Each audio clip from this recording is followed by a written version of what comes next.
À première vue, ces manuels scolaires paraissent identiques. Et pourtant, la contrefaçon est passée par là, lésant un des coéditeurs, dont le nom a curieusement disparu de la page de couverture. Et ce, au profit du seul Michel Lafon. Dans l'accord de partenariat de coédition que nous avons, c'est Michel Lafon qui est désigné pour imprimer les livres. Donc je ne contrôle pas l'impression de livres. J'ai dû requérir les services d'huissier qui sont allés constater dans plusieurs librairies. On a procédé à des interpellations, à des sommations interpellatives pour demander à ces contrevenants qui vendent des livres faux, d'où viennent ces livres.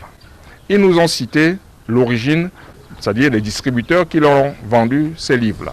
Se sentant floué, le directeur des éditions Kabangondo a saisi le ministre du Commerce, qui illico presto a déployé sur le terrain la Brigade nationale des contrôles et de la répression des fraudes. Ils sont descendus en 48 heures sur le terrain. Ils ont découvert dans quels entrepôts on trouvait ces faux livres. Comme il s'agit de contrefaçon, de fraude, parallèlement, mes conseils ont décidé de poursuivre au pénal les contrevenants, c'est-à-dire les distributeurs nationaux qui ont pignon sur rue et celui qui est l'auteur que je n'ai pas besoin de faire un dessin pour vous indiquer. Si Ferdinand Nanapayon en veut à son coéditeur, il croit dur comme fer qu'il est la victime d'une machination bien orchestrée qui a bénéficié des complicités internes et à divers niveaux. Mettre en Chine 1,5 million de livres qui sont vendus à 1000 francs, les faire transporter par bateau. Ce n'est pas le petit Camerounais de Madagascar ou de Nkololo qui est allé fabriquer ça. Quand vous regardez même la qualité des livres, vous comprenez que ce sont des gens qui ont des moyens et qui veulent utiliser leurs moyens pour écraser, pour piétiner les Camerounais que nous sommes.